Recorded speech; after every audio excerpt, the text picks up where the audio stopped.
Martin, je ne sais pas si ceux qui nous écoutent vont trouver qu'on a beaucoup eu d'arguments pour croire à la Bible, mais pour de vrai, on a ce désir-là. J'en ai un autre argument que je voulais partager.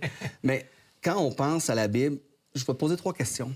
Quel est le livre le plus lu au monde? La Bible? Quel est le livre le plus traduit au monde? Ah, la Bible? Et quel est le livre le plus distribué au monde? La Bible. La Bible est en premier de tout ça. Puis le deuxième est pas juste en dessous, à côté, proche. Il est comme loin. Il n'y a pas de compétition. La Bible, elle se démarque de tout le reste de la littérature qui a été écrite. Puis moi, juste ça, pour moi, c'est un signe que c'est pas un livre qui est juste ordinaire.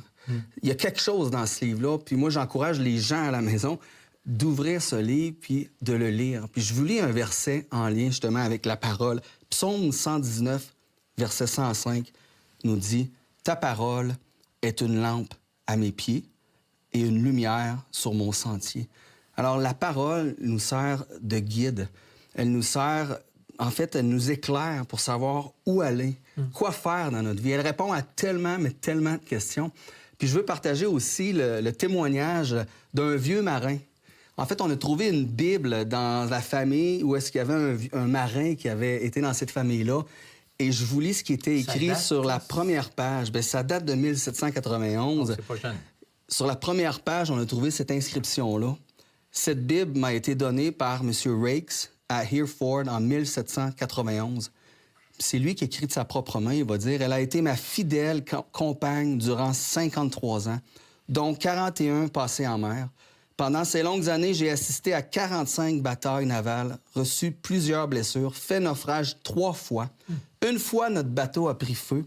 2 fois, le navire sur lequel je me trouvais fut complètement détruit. 15 fois, j'ai eu des fièvres de différentes sortes. Mais toujours, la Bible fut mon soutien et ma consolation. Tout cela est l'exacte vérité. Je l'écris de ma propre main. La Bible fut mon soutien et ma consolation. C'est pour ça qu'on invite les gens à aller lire les Écritures, parce qu'elle va être votre consolation et votre soutien à vous aussi. C'est clair. Puis il y a tellement de choses qui pourraient être dites à propos de la Bible, comment elle nous conduit à la bonne place. Écoute, ceux qui nous écoutent, là, sur quoi vous vous appuyez? Tu sais, fondamentalement, sur quoi vous vous appuyez pour dire et penser ce que vous dites et pensez et croyez? Bien, tu sais, vous avez peut-être des très bonnes raisons, c'est brillant, c'est intelligent, mais la Bible nous dépasse tous et chacun là-dessus. Elle a une autorité. Alors, merci beaucoup, Martin, d'avoir été là. On remercie encore notre cher ami Samuel Plante. On rappelle notre site Internet, hbn.ca, sur lequel vous pouvez trouver énormément d'informations et qui peut vous aider certainement à poursuivre votre réflexion, parce que ce sont des questions, en fait, éternelles. Alors, nous, on vous dit merci, au revoir, et à la semaine prochaine. Le péché vient biaiser, truquer un peu notre perception qu'on a de nous-mêmes et on évince Dieu, on évince la moralité, on évince les commandements et on se croit comme étant quelqu'un de pas si pire. Tout ce qu'on aime plus que Dieu finit par être nocif pour notre propre cœur. Mais le seul bon maître qu'on peut suivre corps et âme, c'est Jésus, qui dit « Tout ce que t'as là, c'est de la boue par rapport à m'avoir moi et suis-moi. »